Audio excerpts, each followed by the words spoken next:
evening. The time is now 6 p.m. on Wednesday, April 10th, 2024. I call the Lexington Select Board to order. This meeting is being conducted in a hybrid format via the application Zoom. Members of the public can view and participate in the meeting from their device by clicking on the link provided in the meeting agenda. Please note that this meeting is being recorded. Further, this evening's meeting is being broadcast live and archived by Lex Media for future on-demand viewing. All supporting materials that have been provided to members of this body are available on the town's website unless otherwise noted. Members of the board are in person tonight. I'm Joe Pato, the board chair. Sitting on my right is Vice Chair Susie Barry, and on her right, Jill Hay. Sitting on my left is Doug Lucente, and on his left, Mark Sandine. Joining us from staff are Jim Malloy, town manager, Kelly Axtell, deputy town manager. Also joining us remotely is Kim Katzenbach, the select board executive clerk. Due to a tight schedule, tonight we do not have public comment. Colleagues, tonight we have no written comments in our packet. If there are verbal comments, I've asked to hold them until after our joint meeting with the finance committees. Mr. Malloy, do you have a town manager's report this evening? Not tonight, no. Thank you. And one item before we start our meeting, we have applications coming in for the town manager search committee, which is great. What we never discussed is whether or not this board wants to interview the candidates prior to making selections. If so, and I'm seeing heads shaking up and down, at least I ask that you give general times of availability to staff tomorrow or the next day, windows of opportunity. And they will, as applications come in, they'll make those available to board members so we can schedule interviews before the final cutoff, because this is a tight schedule. And that way we'll have an opportunity to individually meet. If you want to meet in pairs, work with our staff to try to make those arrangements. All right. Consent agenda. Tonight we have 3 items on the consent agenda. The first is to approve and sign awards for Patriots Day, the Minuteman King Award and the Pat Flynn Outstanding Youth Awards. Second is to approve and sign water and sewer finals. And third, to approve select board meeting minutes from March 11th, 18th, 20th, and 27th. Are there any items members wish to consider individually? Seeing none, I move the 3 items in the consent agenda as submitted. Second. Moved and seconded. All in favor, say aye. Aye. Any opposed, say nay. None. It's unanimous, 5-0. Bring us to our first item for individual consideration, which is a grant of location for Eversource at East Street. And we have Joanne Callender from the Eversource representative online. This will be a grant of location hearing. So I open the hearing at 6:04 p.m. And we have, this is for the pole at East Street. Ms. Callender, do you want to introduce your item? Yeah, sure. Good evening. So Eversource is seeking a grant of location to install approximately 25 feet of conduit in East Street, and this is to upgrade the underground electric system on Seabourn Place.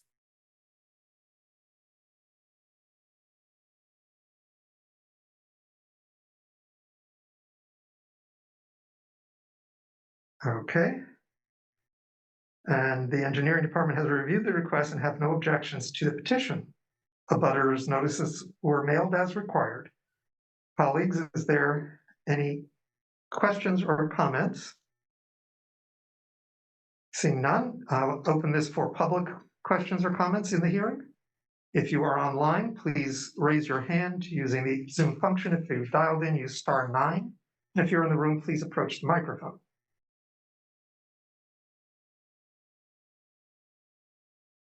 Seeing none online or in the room, I will close the hearing at 6:06 p.m.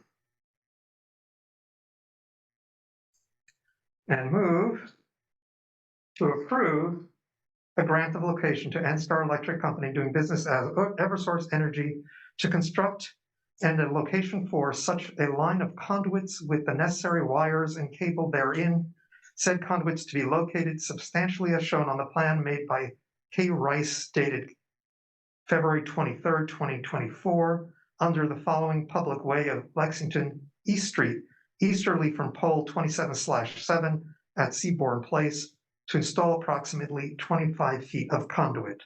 Second. Been moved and seconded. All in favor say aye. Aye. Any opposed say nay. None. It is unanimous 5-0. This brings us to item number 2, which are 2 grants of locations, and we'll open this hearing for both simultaneously because they are the same set of locations, one for Verizon and one for Eversource.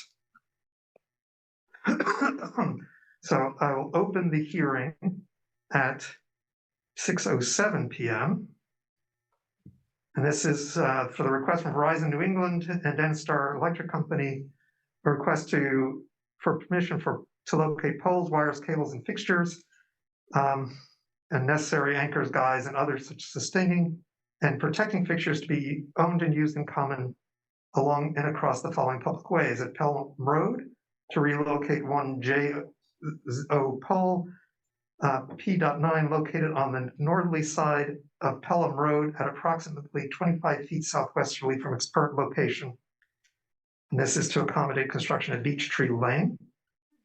And the second parallel hearing is for NStar Electric doing business as Eversource to construct a line of conduits with necessary wires and cables for the same area. So at Pelham Road, northwesterly from pole 77/9, approximately 460 feet west of Elliott Road, and install approximately 9 feet of conduit. And we have with us Ross Bilodeau from Verizon and Joanne Callender from Eversource. Yes, good evening. Ross Bilodeau representing Verizon New England. Verizon's handling the pole installation for that part of the hearing, as they are the maintaining party in this part of town. So just to recap, Verizon is looking to relocate an existing pole number 9, approximately 25 feet in a southwest direction from its current location. The purpose is to get that pole out of the new roadway apron for the new Beech Tree Lane. Verizon was approached by the developer of that development, that subdivision, to relocate this pole, again, to accommodate the new road. Thank you. And any additional comments? Hearing none. Colleagues, do you have any questions or comments? I will note that there was a double pole located just to the west, I think, of the this pole that we have been informed have been removed. Ms. Hay. I just want to confirm that this has been reviewed by engineering and our planning, and it's not in a line of sight for anybody making a right out of Beech Tree Lane. Not that very many people will make a right, but on the map, it looks like it's sort of right near that curve. Mr. Malloy, was reviewed by staff with no objections. Do you know if Ms. Hayes' question was addressed? They would typically address that type of a question, both police and DPW would. Thank you. Seeing no other comment, Mr. Sandin. I just wanted to say thank you to Eversource and Verizon for looking at our grant of location policy and removing the double pole. So thank you very much for that. Very good. Seeing no other comments from the board, again, we'll open this to public comment. If you are online, please use *9 if you've dialed in, raise your hand using the app if you're connected that way, and if you're in the room, please approach the microphone.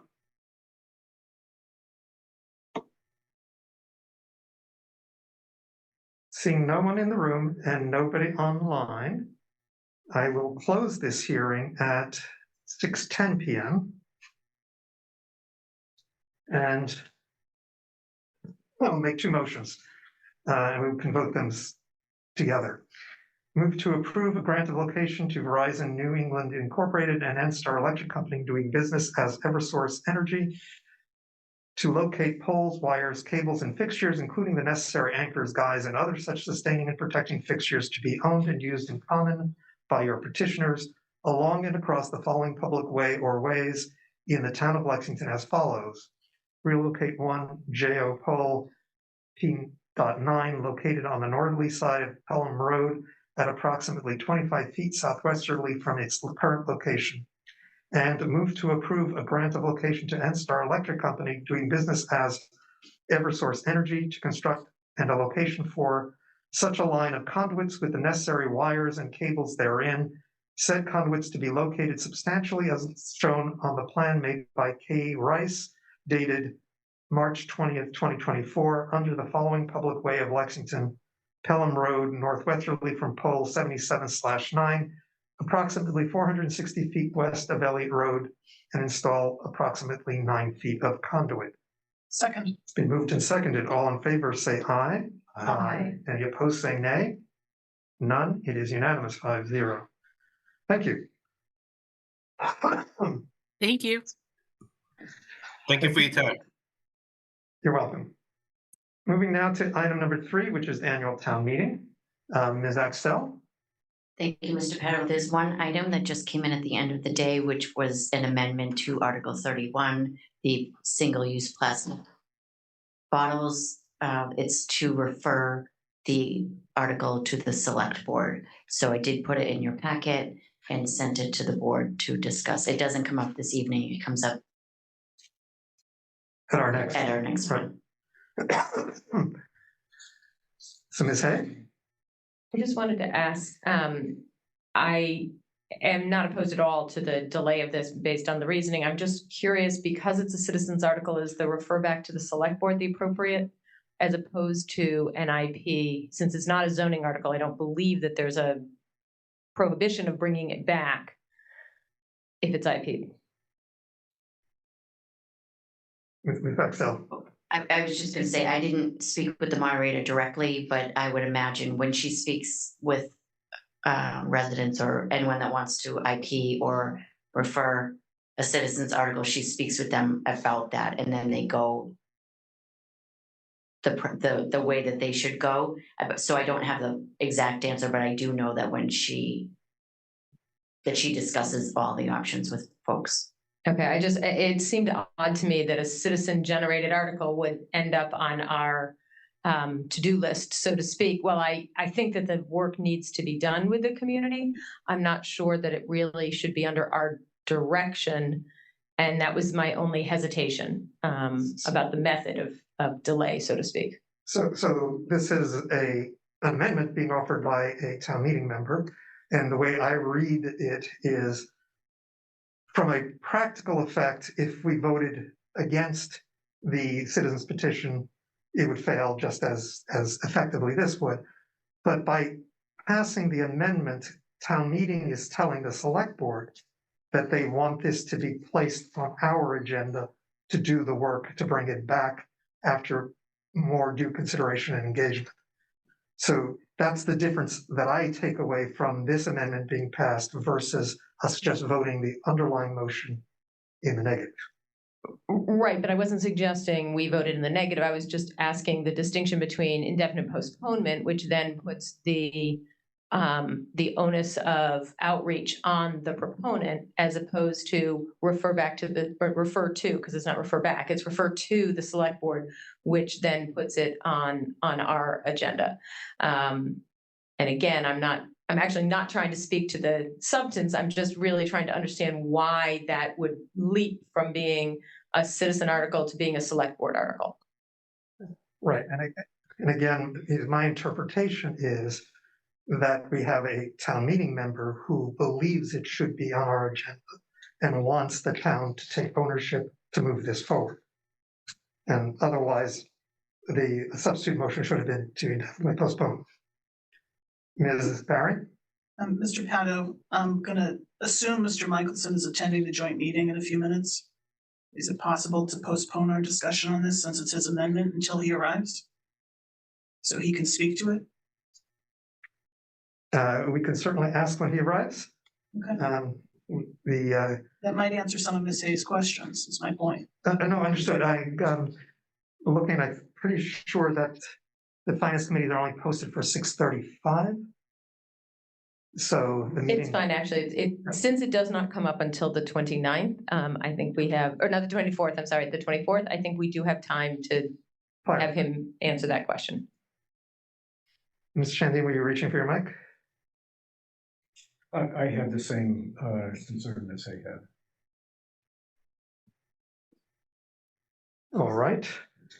I don't believe there's anything else for town meeting.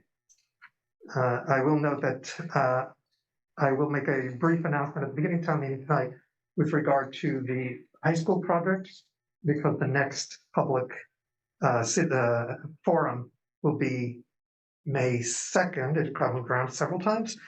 And we want to make sure town meeting members are all aware. We had originally thought that town meeting would still be running that week, and we're a little nervous about having too many meetings in 1 week. But at the moment, it appears we will be done before May. Ms. Hay? I just want to mention that an email just came in from the moderator to us that a town meeting member had asked her about recognizing Eid Mubarak this evening, and she said that it was more in our purview than hers, and I would like to suggest that if it's our purview, we support making that recommendation either to her or that we do it ourselves. But I think that it should be acknowledged this evening at town meeting.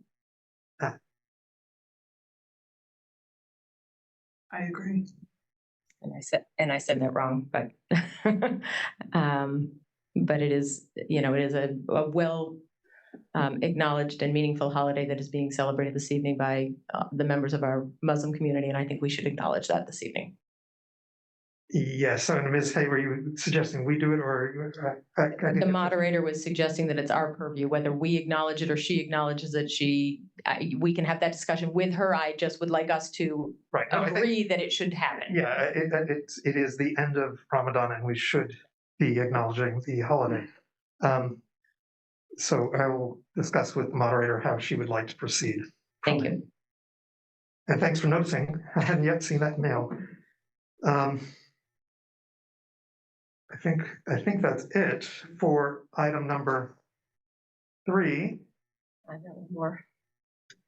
Sorry, I have one more town meeting thing. No, it's good because we're posted we have 10 minutes. Okay, so Article 45, which is the Indigenous people discussion. I am the board presenter on that, and I was in discussion earlier today with Ms. Axtell because we at this board discussed the idea of adding Indigenous people as opposed to maybe simply replacing. I didn't know entirely where that landed. The initial draft of the speech had language in it that I'm not sure the board voted. And so before I approve that language, I wanted to make sure we had a conversation. I don't think the language has been posted yet because I haven't released it yet because I want to have the conversation. I know, Mr. Lucente, I believe you were going to have some further conversation. Did you talk to the proponents? Is there a proposal? I had originally, I think the way it was left in my remembrance of this is I was going to draft a memo to the board about options for how we would recognize in lieu of Columbus Day, another named. Right, and I think that that was my takeaway. Okay, so you're gonna. I'm still planning on doing that, but I actually am a little surprised we're going so quickly. I thought I had a little bit more time with the Patriots Day and other activities, but I will be preparing that. So hopefully, maybe we could ask Mr. Pato if it's possible to put this on our agenda for the 24th to have a brief discussion about it. I think 24th. We're currently running into. We're at an hour and 15 minutes. With only an hour of time. So, because we will have not met because we're not meeting the 22nd either. So we're actually getting a week and a half off before Patriots Day. So we want to start earlier? 5:30? I would be amenable to that. It's being voted that evening too, so I think it has to be on that evening. All right, so we can move it to 5:30. This is assuming you want to make an adjustment to the motion, or at least to inform town meeting that this is the board's intent for direction. Because I don't think the motion would get changed. It would be what our board's direction is in response to this. Yeah, because I think the motion is the motion, and according to the moderator and I believe town council, this is it's not really in scope to be amending the motion to add holidays to that, or in scope to say it's a replacement because it wasn't listed that way and it wasn't designated that way in the article. So, right, and it remains within the purview of the select board to declare holidays. Cool. So we have the latitude to move forward after town meeting, but with town meeting's action, it would have, should it prevail, it would create that identified holiday of Indigenous People Day in Lexington, but still allow us to attach other holidays in October or on the same date. And actually, Mr. Pato, the way it reads, it says that the second Monday of October will henceforth be commemorated in Lexington as Indigenous Peoples Day, which does not mean necessarily that it won't also be right something else if necessary. Like the table is still open, is all I'm saying. I just think if we could have that discussion for me personally, I would get a better sense of where I stand on this article. So we will knowing what the board's intent is. We will plan to schedule that Wednesday night at 5:30 because we are already running tight. It's somewhat town meeting related, but not.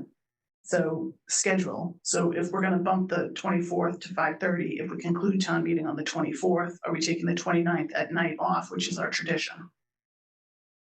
So we're meeting the 29th in the morning. We are, but we will note that there's a number of things that are somewhat time critical around the 29th. So I was expecting to have that conversation leading up to it, up to the next week. We're not here next week. But with staff and looking at how we can move things around to then send out a scheduling request to the board. At the moment, I would like you to keep that night in reserve because it is likely we're going to need it for this board's actions. Okay, I'll keep it in reserve. I'm just going to advocate pretty hard that not only do we need a night off, but staff needs a night off. And I'll just let it sit there until we get your email. So thank you. All right. Anybody have a good song and dance? Well, do we want to do our liaison reports and time and so I'll start. So Monday is the most amazing day of the year. It's not Christmas, not Easter, it's Patriots Day, right, Mr. Lucente? And so the weather is supposed to be fantastic. And so we certainly hope that everyone will come out and see all of our events. There are events prior to that. Saturday afternoon, there will be the Battle of Tower Park around 3:30, 4 o'clock in the afternoon. Monday, the reenactment starts a bit earlier. For those of you who are getting up early, they are doing the women and children evacuation, and that kicks off at 5:05. So if you typically show up to the reenactment at 5:30 or later, you're going to miss that part of the component. This is a new component that they're doing this year, so you want to be in place prior to 5:05. And then, of course, the traditional pancake breakfast, the morning parade, the ceremonies on the green, the Lions Club road race, the USS Lexington ceremonies, Paul Revere's arrival and William Dawes from the city of Boston, and then the big parade in the afternoon kicks off at 2. So we certainly hope, we're hearing it's going to be great weather. We certainly hope we're going to see many of you either involved in those activities or out on the Ave. And then the next big thing to announce is next Friday, April 19th. Is the kickoff of the Lex 250 celebration. So these are the celebrations that we'll be planning in conjunction with the 250th anniversary of the Battle of Lexington, which takes place next year on April 19th.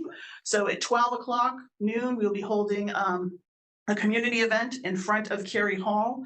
The Lieutenant Governor will be joining us for that event, along with the Boston Consul General from Great Britain, the Boston Consul General from France, the state coordinator for 250th events, Sheila Green, will be with us. Jonathan Lane, who is the Revolution 250 coordinator for the state, will be with us. Ken Gordon. We have guests coming from Hanscom Massport and Hanscom Air Force Base, as well as other representatives from the community. So we're going to kick that off with some brief comments. William Diamond, Fife and Drum will be there. And then we're going to take a very short parade from there over to the front lawn of the town office building. So next week, when you see on the Lexington list and the Mavens, for those of you who are on the Mavens or any other place on Facebook, what is that giant thing on the town office front lawn that's covered in canvas? It is the amazing countdown calendar, which Mr. Lucente, you can smile, and he will be very happy when it's finally finished and in place. So they have built a very large countdown calendar, which is 8 feet tall or taller. So as I say to people, think Green Monster. So it's 8 feet tall and it will count down the numbers. So as you slot, they slot the numbers into the Green Monster from the back to tell you like how the Red Sox are doing and hopefully winning. It'll be the same thing to change the days. So we'll start with 365 and then go down to 364. All the way every single day from April 19th of 2024 to April 19th of 2025. Lex 250 is reaching out to groups and organizations in the community, encouraging them to sign up for a day when they can change the number between 7 a.m. and 10 a.m. There will be a big enough space there that groups can take pictures, or organizations can take pictures, or tourists can take pictures, or anything like that.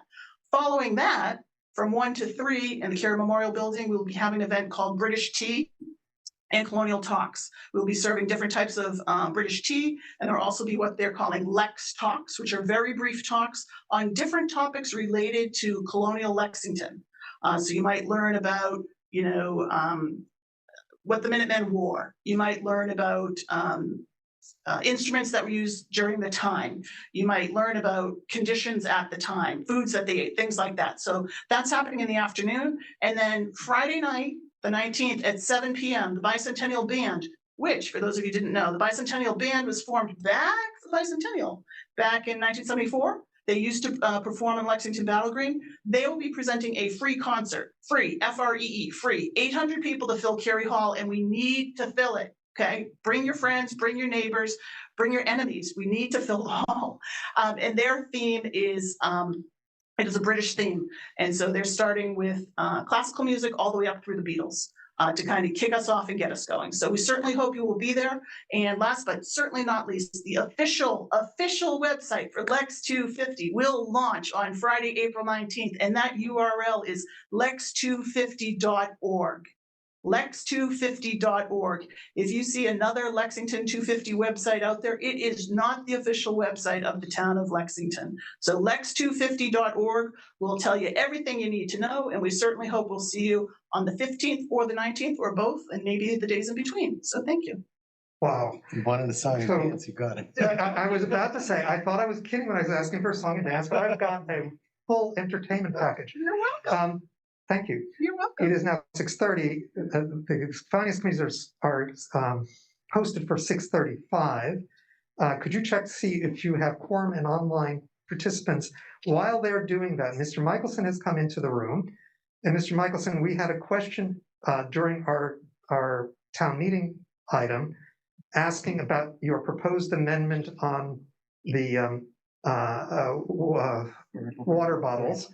The specific question was, by referring it to the select board, are you indicating you want this to be a town work item as opposed to an IP, which would send furthering this back to the proponent rather than putting it on our table as a work item?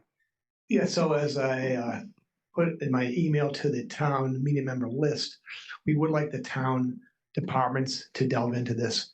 And then we will work with you, the Chamber and the Retail Association, to provide some background information to support moving forward in a manner that's going to be most beneficial to everybody. Thank you for clarifying, Mr. Michelson. So if somebody didn't want this to land on our desk, they should vote no on both. Or yeah, sounds fair. Yeah, that's definitely. Yeah. Thank you. Mr. Lucente. Just a point on where it lands. If this does pass without the amendment, it's landing on our laps either way. So I think it's, I think referring it to us, we can then either set up a committee or refer it to one of our advisory committees. I just think it would be, I was thinking where else could it go? But I think where the we're the best stopping point for the next advice where to get it. Certainly for town meeting, we could create an ad hoc committee to work on it. All right. Ms. Barry. I'll be shorter this time. It's only 6:31. Right. What I want to make sure is that when they call to order, I want us to start actively at 6:35. Okay. I was just going to say I am a no on 31 and I'm a yes on the amendment. Same. Ms. Hay is the same. Same no on the article, yes on the amendment. All right. And I'm going to think about it for a moment. And Mr. Sandine, you were yes on the underlying? Yes. Okay. And no on the amendment, I presume? I need some time. I need some time to think of it. Fine. You got until a week from Wednesday. Yes. Right. Of course, the amendment just came in a few hours ago. Joking. All right. Can I have the finance committees call themselves to order? First, Mr. Chair, how can I verify who is actively connected online? I'm looking for John Bartenstein, Lilian, and Sanjay Padaki. You have Lilian and Sanjay Padaki are online. Well, that gives us a forum. All right, and if you could approach the microphone too, so that.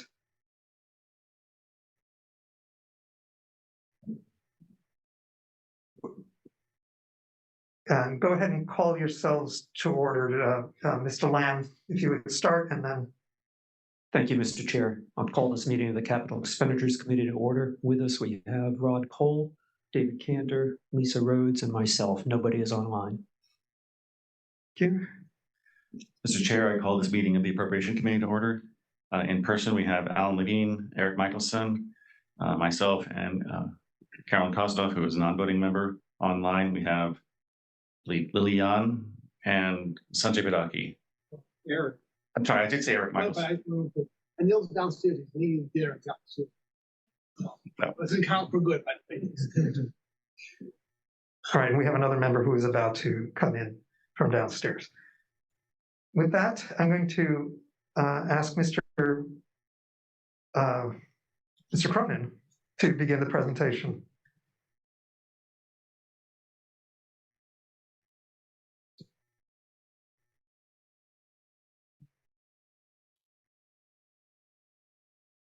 Good evening. So tonight is a presentation on the budget status of both the construction project for the police station and for the solar canopies project of the police station, two separate budgets in conversation, but one as a combined process. Next slide, please. As you can see in the column on the left, the capital budget for the project is $35,181,000 and some change, where we've got about 26 million paid so far. Another 7.5 million has been encumbered, and we have roughly 1.8 million unencumbered, which includes contingency. On the bottom of the right-hand corner, you'll see that there's a 1.775 unencumbered of the contingency itself. Next slide. This slide basically shows you at this point what we've spent on the contingency to date. And this is about 2.5 weeks old.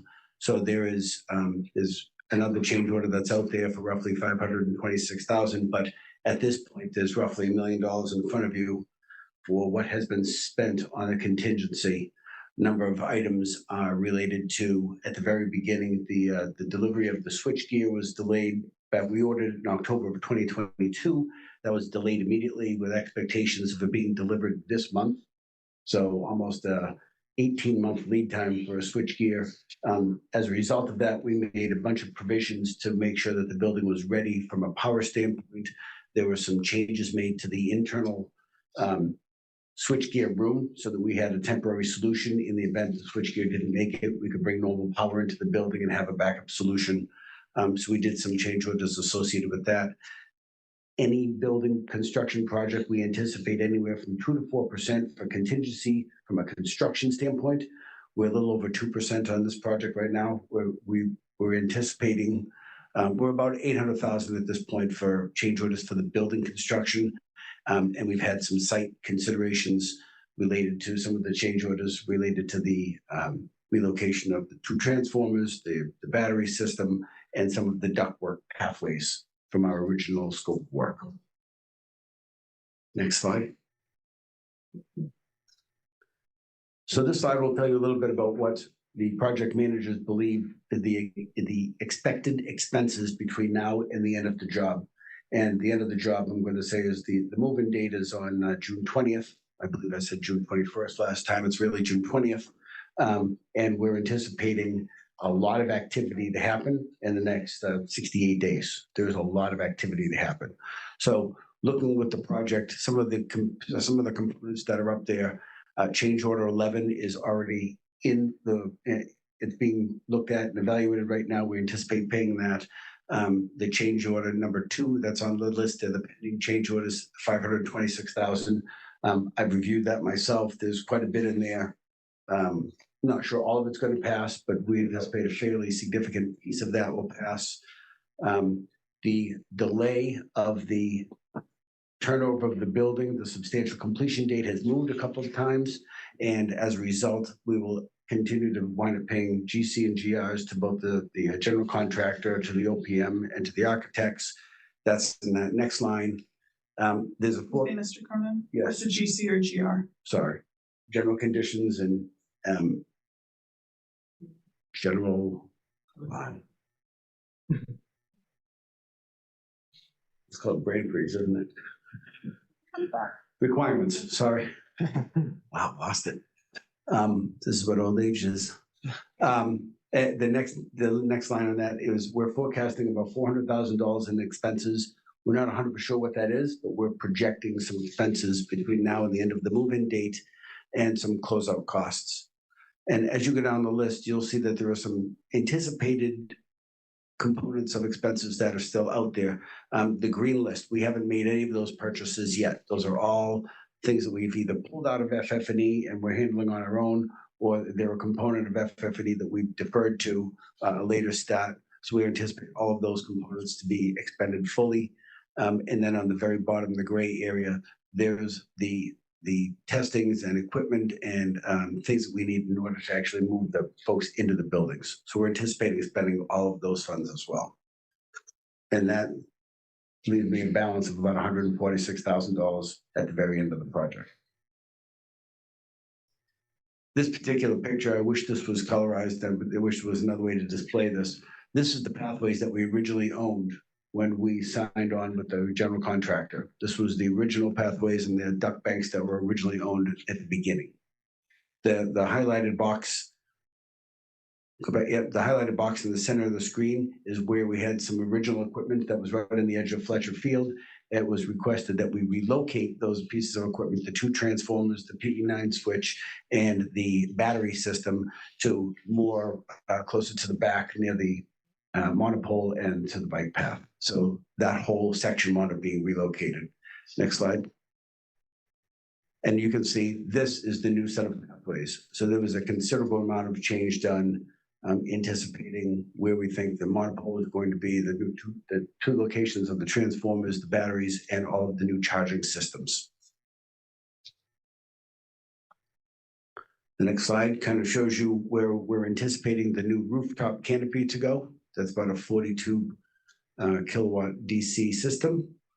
And the next slide will show you the canopies. This is the full canopy system in the back over the parking spaces and that skinny leg that's facing down towards Mass Avenue.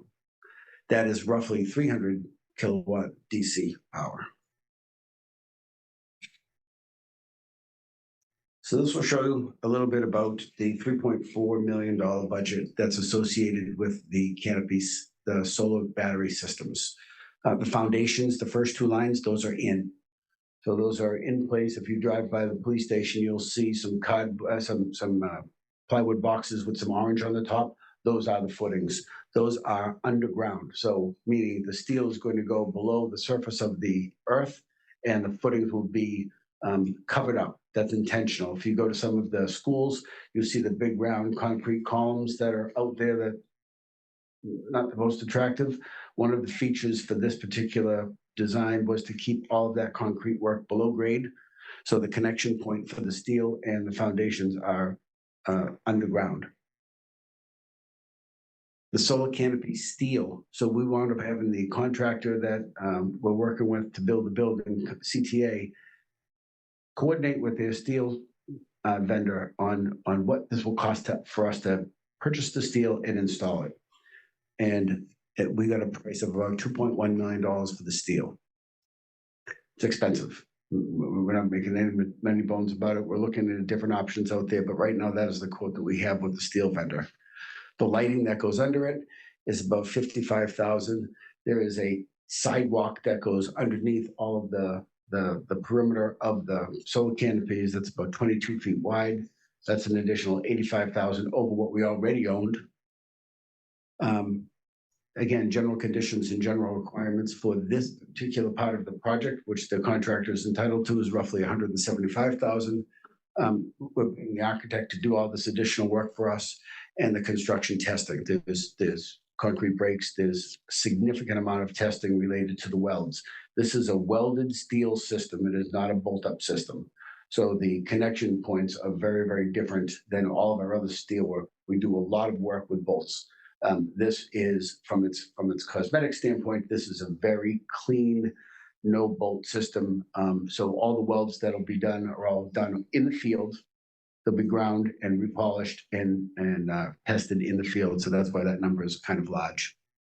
The two additional figures that you see there for $889, that's the quote that we have for the solar panels and the wiring up of those systems.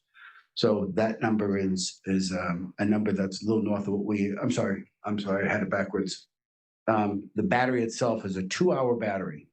It is an $889,000 cost. That is a number that we feel is a little larger than what we budgeted and what we expected to hear.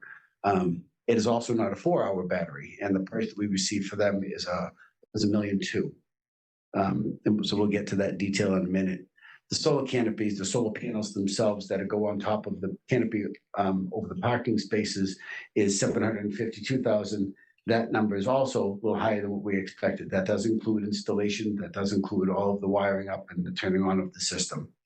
The system on top of the roof, the 42 kilowatt system, is $164,000. That is a ballasted system. Believe it or not, that's a price that is in line with some of the figures that we've seen in the past with some of the roof work we've done, both at the cemetery facility and at the fire station. So that number per watt number is actually pretty in line with what we're anticipating. If you add all that together, it's about $4.6 million, and the budget itself is 3.4. So we have a challenge from a shortfall from this budget, about 1.2. So part of the conversations that we've had is, well, what are our options? What could we do? And the scenario one that I came up with was we could pause and kind of wait for some other period of time where we can either put this whole system back out on the street. That includes steel, that includes the solar canopies and the rooftop systems. We put that all back out on the street. Option two, we can go forward with the steel that we currently have with our contractor. We can get that up and in place prior to the police moving into the building. It won't really impact some of the parking very much. And it'll allow us to then take the solar canopy panels, the ballasted system, and the battery and go back out of the street and find a different price. And then the third option is to erect the steel up the solar panels and pause in the battery until we can find additional funding or some other mechanism to do that.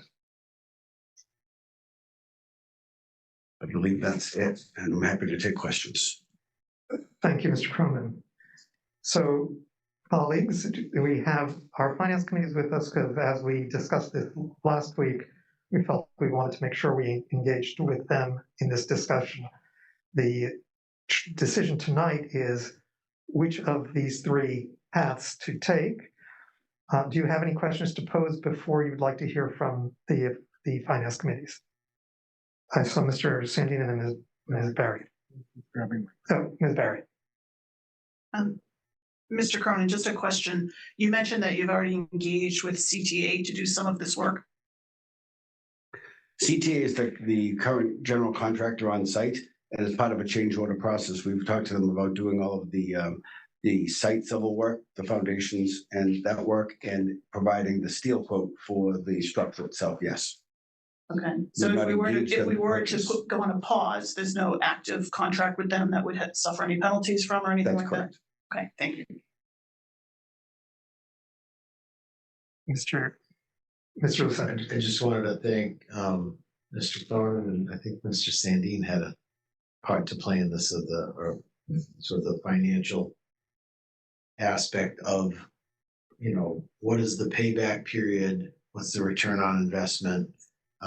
That it was included in our packet. So I just wanted to say thank you. That was very helpful information to understand how the benefits to the project would come to fruition. So Mr. Sandin's spreadsheet is significantly helpful. thank you. Thank you. So I saw Mr. Cole raising his hand. For everyone to hear, you need to come to a microphone, please. Mr. Chair, just a point of order for whoever's taking the minutes this evening. We do have Mr. Osborne showed up. Yeah, at 6:40. Okay. I sent that into Ms. Katzback as it happened too. And then Neil and there was someone online, and John Bartenstein is online. All right, and before we take your question, Mr. Cole, Ms. Yan, could you just verify that you can hear and speak? Can you hear me? Yes, fine, thank you. And Mr. Pataki, if you could do the same. Can you guys hear me? Yes, thank you. And Mr. Bartenstein. I'm here. Very good, thank you. As this was a hybrid meeting for your committees, we need to make sure that those members were. All right, Mr. Paul. Thank you.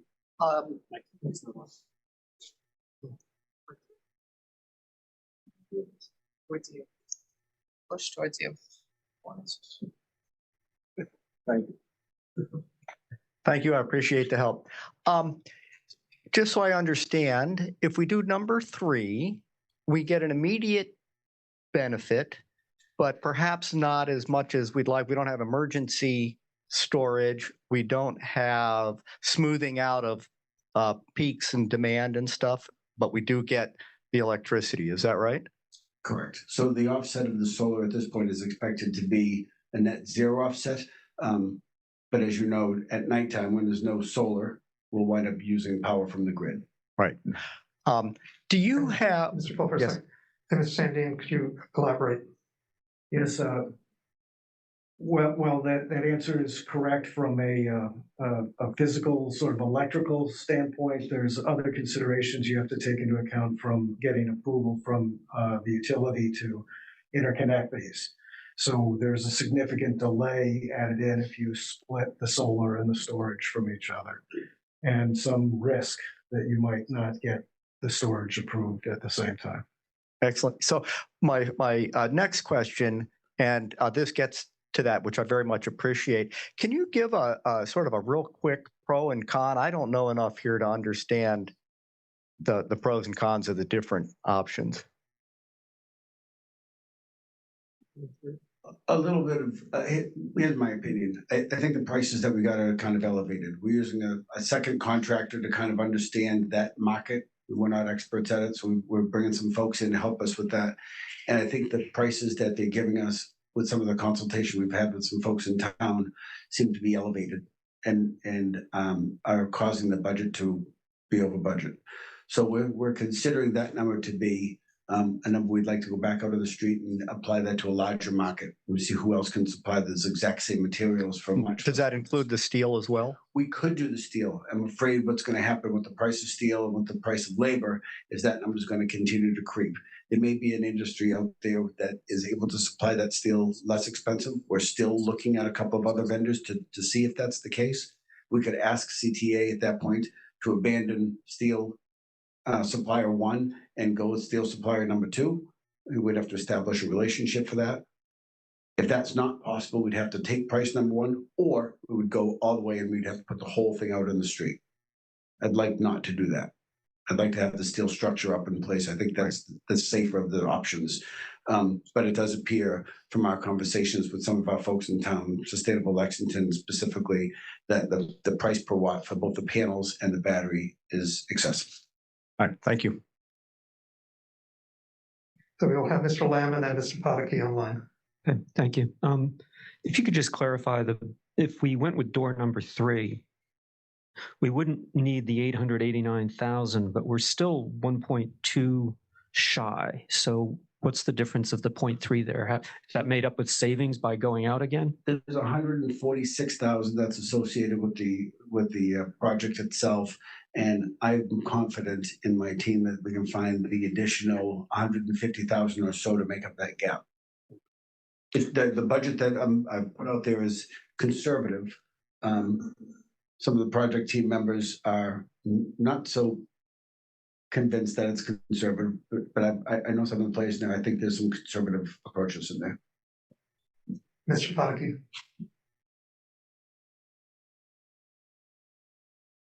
I didn't hear you, Mr. Pato. You go ahead. We're recognizing you to speak. Okay, thank you. So I had a few clarifying questions. If I'm understanding it correct, the police station construction budget, that was 35 million, out of which 1.8 million is unencumbered. And is the expectation that we would complete that part of the project within budget? Yes, with a balance of, if you go to page, I think it's 4, at the very bottom of page 4, you'll see that we should end with an anticipated balance of about $145,340. Okay, so essentially we will consume the budget. There will be no money left at the end of that project. I'm anticipating that the top section of that under the gold bar to have some additional funds that would contribute to that bottom line in order to make the difference up between the 1.22 shortfall and the purchase of the solar panels on that option. Yeah, so that was actually my question. If we could use whatever is unused on this part of the project in the solar canopy project. Yes. So it won't be a lot, but it'll be something, right? So like you're saying 145 here, and you're saying it could be a little bit more than that. Yeah, that's correct. Yes. And then a question about this no bolt system that you had mentioned. Is there a possibility to go to a bolt system, and why did we pick is it mostly for aesthetic reasons that we picked this welded on-site system? Well, we had a very extensive process through the HDC and through the neighborhood, and this is the design that was come up with at the very end. We were anticipating it being a more expensive system. What they were looking for was the aesthetics of not having the exposed bolt as part of the visual unsightliness. So that's where the design came up with the all welded system. And has that have we passed the point of no return on that design? Now, if we have to go back and have to convince the HTC that we have a budget issue and that we need to, in fact, lower cost system. In my humble opinion, we have passed the point of no return. We have a COFA that shows this particular design. It would probably set us back a good year. Yeah. Okay. If we were to go back to the HTC with a new design. Yeah, So that's Mike, right. just for everybody, what's a COFA? Certificate of appropriateness. I would not recommend going back and starting. We'd basically be starting the whole process all over again. Mm-hmm. And then if you can go back one slide here where you have the budget numbers. So I see all these numbers here, and out of the numbers that you have here, which are the 1, 2, 3 items that have gone beyond what we had put in the original budget of 3.4 million? So the 3 areas that I'm saying that went beyond the original budget is line number 3 for the 2.079 million. Mm-hmm. The line that's bolded for 889 with the battery, and the 752,000 for the main canopy solar panels themselves. Those are the 3 areas that I believe are all over budget. And anticipated originally. Right. Thank you, Mr. Putticky. Coming into the room, we have Mr. Michelson. And then it'll be Mr. Bartenstein online and then back into the room. Thank you. I got a couple questions about how we got here. So the $3.4 million project was estimated by an architect? With both an architect and myself. So we had a series of consultations. We were given a rough number of about $5 a watt in order to make a budget. We came up with 9 as a negotiation, and we collectively thought that was going to be plenty of room. Collectively, you and the staff, or you and the architect? If I could, I'd say Sustainable Lexington was part of that conversation. They thought $9 was extremely high. The architect, myself, collectively, we all thought that was a pretty generous number. Because we're paying an architect, and I would rely upon their judgment, and that was where they found it. So how did the bids come in? So this is a non-bid at this point. So we're going through a change order process with our on-site contractor. They're doing the site work with the change order. They're doing the steel procurement with the change order. And we're going to consider using a second source for the canopies and the battery. So we took a $3.4 million project and didn't bid it? It's not correct. Okay, that doesn't make any sense to me, because it's part of the construction of the police station. So we've incorporated it as part of the police station project. It's basically one big project. But did in 2 separate buckets. Okay. Did all the people who bid on the project also bid on the solar as well? So there's the solar canopies, the solar panels, and the battery are being sent to a different vendor, not part of the project team itself. No, but in an effort to get the best value for the town, that's why we bid things out. That's why one of the options here is to continue to take the 2 components, the battery and the solar panels, and put them up. So we really don't know the true market rate for this project because it never went to bid. In what fashion? Nobody except for the current contractor had a chance to show what it would cost the town. Nobody else bid on this project, and they didn't bid on it. They just gave us a number, and they went forward with it. In order to complete the project to the timeline, which includes the erection of the steel over the parking spaces so we could turn it over, we incorporated this as part of the scope of the project. If we were to bid this as an entire separate project, we couldn't begin it until after the existing contractor left, which means we won't do any work whatsoever. All of the site work, all of the foundation work, all of that other work would take place after June 20th when the police station moves in. But the best estimates that we got from the people we paid, the architects, the best estimates we got from our citizen volunteers who work so hard to help us get through this whole process. And your best estimate, your staff's best estimate, ended up being 30% under. So it sounds like a bidding process may have been a smarter way, even with the delay, a smarter way to do it. Is there any way to value engineer this project? We've heard a lot of that talked about when we've done other projects before, when they have come up short towards the budget. Is there any way we can value engineer this project by delaying it? We've already value engineered the steel structure itself in 2 different fashions. The original spec called for a galvanization, colorized galvanization on the product. We went back to HDC, told them what the value changed for an on-site paint job would be. We accepted that. That was roughly $800,000. And there was a second change order to change the cosmetic profile on the front facing of the steel. That also went back, and we received a change order for about $420,000. So we've already done some significant value engineering. We don't know where there's any more. And we're still 30. Just maybe to provide some clarification, because the largest cost associated with this project is the steel work, and it wasn't just one price that was obtained to do that. There were multiple prices to do that. If you talk about that a little bit, I think that would help answer some of the questions here. Sorry, thanks for that. The steel, the company CTA that we have as our general contractor has contacts with multiple steel vendors and went to multiple steel vendors. One of the steel vendors that they came up with provided us with the lowest steel number.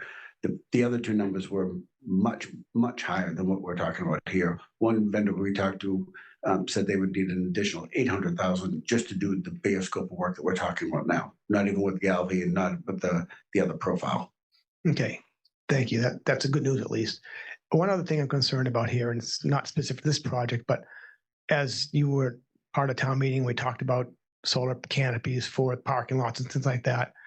I mean, this is going to become the benchmark for cost per kilowatt hour for other projects. And I mean, at some point things get to be unaffordable or too expensive or just not with the proper return. So is this new payback period going to be the payback period that we anticipate for everything else and anything up to that point? It's because this is a pretty high bar. We've raised the bar significantly over what originally we thought it was going to be. So I think there are two different types of solar systems out there. This is more of a four-legged system. We've got a non-canopy, right? So this is kind of a rectangular structure, not really applicable for most parking lots. This one is designed special for this one. For instance, the Muzzy lot, it would be inappropriate for this style to be in that lot. There's no place for the legs. So the canopy structure similar to the schools would be more appropriate. It's a much less expensive construction project than this will be. Okay, I mean, I'm just worried that when we get to other projects, people will point to this one and say, well, you allowed this one at X dollars per kilowatt hours with an X number of year payback. Therefore, this one deserves a little bonus. I'm just worried about that. I'm completely supportive of solar. I got it on my house. I understand the value of it, everything like that. But everything has a maximum price, and I'm just concerned about this one. Thanks, Mike. So in the room, Mr. Parker. Thank you, Mr. Chair. Glenn Parker, Chair of the Appropriation Committee. I'm looking at your three options here, and what I don't really see is the basic question of, is it going to cost us more money? If we wait, option number one, are we going to spend more money? If we take the steel and do an RFP for the solar panels, is that still going to add up to $500,000, $1 million more? Or if we, erect the steel and do an RFP for the battery, what happens? What's the price of the battery going to be? Is it going to be, how much are we going to get back by taking any of these options? I guess is my question. I guess that's the question. So we're in the conversations that we've had with folks, we're thinking that we're 2.5 times the price for the battery at this point, maybe larger. And that's going through some resources that we've had available to us. And the solar panels themselves, the watt cost is astronomical compared to some of the prices that folks from the SLC are seeing in industry. So we're looking at those two areas and saying we really think that we can make a much better price by putting it out on the street as opposed to the procurement path we're currently traveling. So it sounds like option two is the one that you would favor. I do. Okay. Mr. Malloy? And just to clarify and respond directly to your question, yes, it will probably cost more money. And the question is whether or not that's at a fall town meeting, a special town meeting, because you have to have the solar and the batteries interconnected at the same time, or staff in particular, Mike Cronin and Carolyn Kosnoff and myself submitted a application with the two of them doing the brunt of the work for congressionally directed funding to Senators Warren and Markey and to Representative Clark to attempt to get federal funding to make up the difference due to the fact that this is a solar canopy that's in a historic district and we have design considerations that have driven the price up. And so we're hopeful that we'll get funding on that, which will allow us just to smoothly go forward. But if not, there will probably likely be a need to have a fall town meeting article that would seek to increase the debt authorization on this project. All right, thank you. And just going back a little bit, it sounds like you don't foresee a lot of flexibility on the price of the steel itself. So we're kind of stuck with that. I'm not optimistic. Okay. So we're going to go online to Mr. Bartenstein. We are at 7:05. Town meeting will begin in about 25 minutes. We will need to leave here in 10. So Mr. Bartenstein. Really quickly, I get the impression that part of the reason for this cost overrun is that we're working with a general contractor who may not specialize in this type of installation. Are there other contractors out there who do nothing but solar installations, and might we put that out on RFP for the whole project? I think the general contractor has a pretty good understanding in contract work with the steel. I think they don't do a great job with solar panels and the battery. So we're using a separate company, a company called Solec, that does specialize in solar installations and the procurement, and we're finding their number to be high. So that's the component that I would actually put out on the street is the procurement of the solar panels and the battery, and not the steel. I feel like the steel structure and the construction of that is within the wheelhouse of CTA. Okay, well, just really quick comment that when we apply federal funding to make the project economical, I have a little trouble with that because it's still not economical. It's just coming out of a different taxpayer's pocket. Thanks. Remember, the steel structure that we have here is an exceptionally unique design. It is very designed for this area. It is not something that's common. It's not something we'll put in parking lots anywhere else in town. I think this is an extremely unique design. Mr. Cantor, the last comment. Thank you, David Cantor, Capital Expenditures Committee.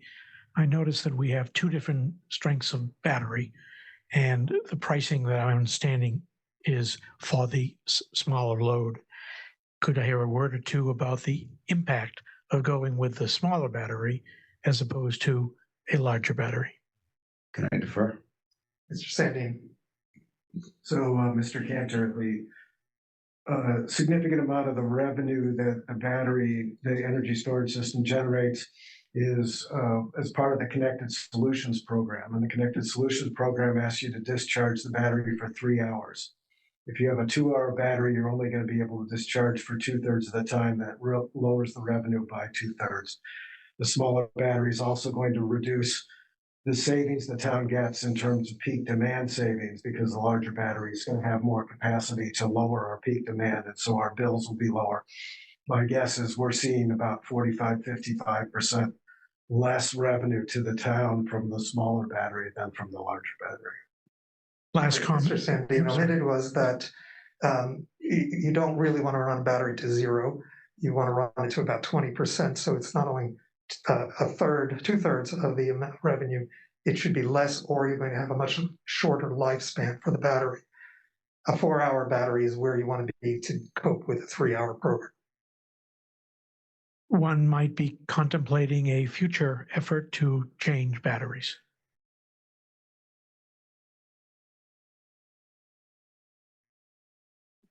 Mr. Malloy.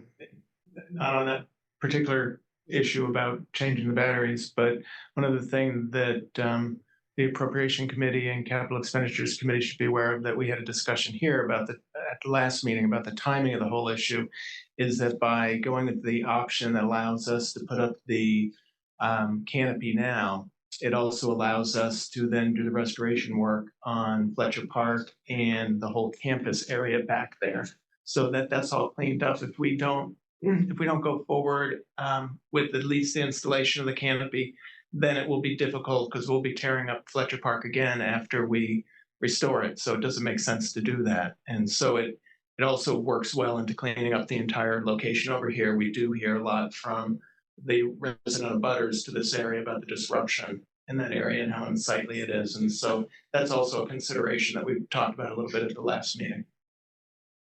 And therefore, it is the lower capacity battery on the pass-through. Well, right For the now, design. I think the capacity on the battery is a discussion that either way, we don't have the funding for the battery right now. And so we would need to, that's why it would need to have some additional funding, either from a congressional direct appropriation or from a town meeting appropriation. So that's not really the point that I was trying to make. The point was just that we can't really go forward with a lot of the other cleanup work out there until we get the basic canopy up. I'm still leaving thinking that we have to go, if we want to keep our demand for funding, it's the lower battery for the time being. Not correct? No, Mr. Cantor, it's deferring the batteries until later. Ms. Barry. So just clarification, you're saying that if we don't put the steel up, you're not going to clean up Fletcher Park? Because that feels a little bit like we're being held hostage with the 250th celebration coming up, and I have a huge problem with that. Well, so it would stay a mud pit? If any work that was done would basically be a lot of it would be undone when we did the footings and other work for the solar canopies. So I think I'd like to understand more what work would be done that would need to be undone and what that cost would be. I think we're not seeing all the information here in terms of the different costs and the trade-offs. And one thing I will just share with the financial committees that I shared with my board the other night is this board, in my opinion, has a fiduciary responsibility to the community. And none of us can ignore the fact that the elephant in the room is the high school project that's coming along. And granted, overruns are happening. And this one, some people will say is not significant and other people will say it's significant. But we really need to think about that in the path we take going forward. And because what I will say is if we put that steel up and we don't put solar on that steel, that will be talked about in the community just as much as we hear as a board every single day how large that building is. But that building is large, Chief McLean. It's going to be large. We're just going to have to live with it being large. That's the building they need. But if that solar goes up without, or the steel goes up without the solar, you've got to think about the high school project. Thank you. Right, Ms. Barry, and the construction occurs in phases. The solar will go up. It isn't necessarily going up at the same time that the canopy is completed. In any case, we have reached 7:12, so we are going to stop the discussion. Colleagues, have you heard enough to be able to vote on one of the two motions on our packet, or do you want to come back next week? Remember, next week's a holiday, vacation week. I would prefer to come back at our next meeting because I want to understand the cost to temporarily fix Fletcher Field if we don't move forward, so it's presentable for 250th. Is anybody ready to make a decision tonight, just so that we hear from all members of the board? Mr. Sandy. In my judgment, the option B that's been presented by staff and recommended by staff is the best option, I believe. I think, as Mr. Cronin has said in our last select board meeting, the price of steel is only likely to go higher if we wait. And we do know that the price of energy storage systems is coming down rapidly over time, and we should be able to capture a larger battery at a lower cost than is presented here for the smaller battery by moving to what staff is recommending from a procurement process. And as I mentioned earlier in the evening, I think if we tried to split the solar and the storage from each other, we would end up with a risk where we would end up with one and not the other. Any other members ready to opine? Mr. Cronin. If option B is the pathway forward, we're allowed to put the steel up. That allows us to do all of the flat work secondary. So we'll be allowed to do all of the asphalt work, the concrete work, and all of the flattening of Fletcher Field, and it'll restore it back to where it should be. All of the work that would have to take place after the fact with the solar canopies can happen on the existing roadways. Thank you, Mr. Cronin. Mr. Lucente. Yeah, I mean, I would like to understand a little bit more about the cost impact to the Fletcher Field piece, because I do think that is a missing piece. However, with that said, option 2 is where I'm leaning. I do think we need to get the parking spaces. We can't open a police station and then have nowhere to park, or have that, well, you can park there for a year, but then we're going to have to take it offline for a year or 6 months to do this project. I think that'll cause more problems than I think we're ready to deal with. I think there's trade-offs here, obviously. I think we have to consider them all. I mean, I'd almost say, could we put up the steel and then put something over the canopy, even just something that covers it? That might be cheaper than having to redo Fletcher Field in the long run. But I'm leaning towards number 2. Ms. Hay? So I am both of a mind that I do want to understand better what exactly will happen to Fletcher Field, both if we do put up the steel, but also if we do not. How much interruption is there to go back, and if we have all of the underground work done, but the steel itself is not erected? But also, I really want to hear, we've asked to have this collaboration this evening with our 2 finance committees, and I'd really like to hear the outcome of their comments and recommendations. So I am of a mind that we should hold off. So that's fine. I have not heard consensus that we were ready to make a decision. I will also make the point that I believe option 2 is the best path forward. And I believe Mr. Cronin had told us before that when we're talking about putting up the steel for the canopy, it isn't that we're putting up raw steel members. It's the finished canopy minus the panels on the roof, but there are members on the roof. So as you go through, you essentially wouldn't see any difference once the panels go up, because the structure is completed. The rest of it is going to then take time to get connected and put in place, which in many of these projects we've seen could take a year or more before Eversource finishes that connection. We are now out of time, so we're not going to vote tonight. We're going to work on it on our calendar to see when we can do this and come back, because there is a ticking clock on making a decision.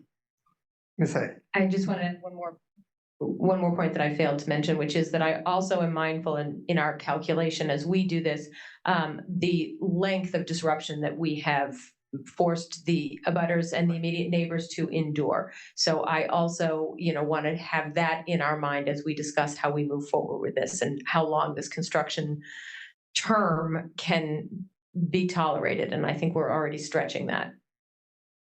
And I completely agree, Ms. Hay, and actually believe option B would have the least disruption for the neighbors. Right. All right, option 2, as listed in the. All right, thank you to the Appropriation and Capital Expenditure Committee. If you could adjourn your meetings. I see that Ms. Rhodes has made a motion to adjourn, seconded by Mr. Cole. May I have a vote, please? All those in favor? Aye. It's unanimous. We're adjourned. Appropriation.